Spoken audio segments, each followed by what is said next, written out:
नमस्कार विद्यार्थी मित्रांनो, आजच्या या व्हिडिओमध्ये आपण राजश्री शाहू महाराज शिष्यवृत्ती योजना संदर्भातील 11 जून 2026 पर्यंतच्या सर्व महत्त्वाचे अपडेट्स जाणून घेणार आहोत.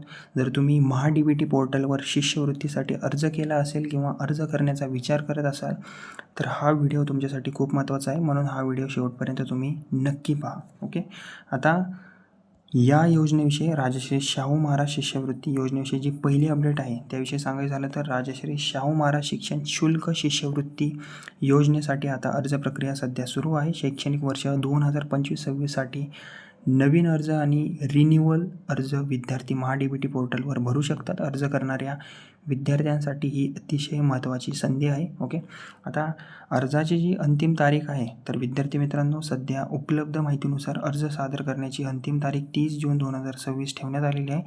ज्या विद्यार्थ्यांनी अद्याप अर्ज भरलेला नाही त्यांनी शेवटच्या तारखेची वाट न पाहता लवकरात लवकर अर्ज पूर्ण करावा असंच मी सुद्धा सांगेल तुम्हाला. ओके, आता जो शिष्यवृत्तीचा लाभ आहे ओके तो कोणाकोणाला किती मिळतो. ओके, या योजनेअंतर्गत आर्थिकदृष्ट्या दुर्बल घटकातील विद्यार्थ्यांना शिक्षण शुल्क आणि परीक्षा शुल्कासाठी आर्थिक मदत दिली जाते.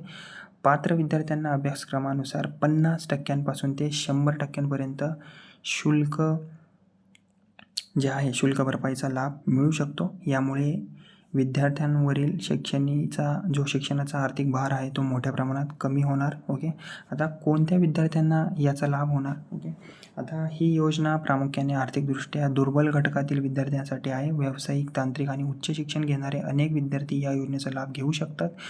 पात्रता निकष पूर्ण करणाऱ्या विद्यार्थ्यांना शासनाकडून आर्थिक मदत दिली जाते. ओके, आता 2026-27 पासून काही व्यावसायिक अभ्यासक्रमांमध्ये CAP मध्ये प्रवेश घेतलेल्या पात्र विद्यार्थ्यांसाठी शिष्यवृत्ती मंजुरी प्रक्रिया आता जास्तीत जास्त सोपी करण्याचा निर्णय घेण्यात आलेला आहे. काही प्रकरणांमध्ये महा-डी-बी-टी अर्जाची आवश्यकता जी आहे ती कमी करण्याबाबत माहितीसुद्धा समोर आलेली आहे.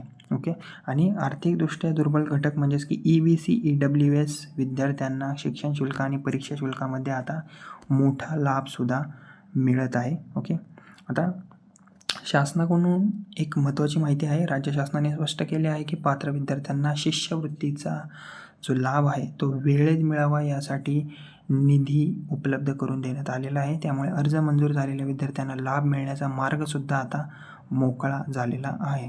ओके, त्यामुळे राजश्री शाहू महाराज शिक्षण शुल्क शिष्यवृत्ती योजनेअंतर्गत पात्र विद्यार्थ्यांना आता मोठ्या प्रमाणावर निधी वितरित करण्यात आलेला आहे.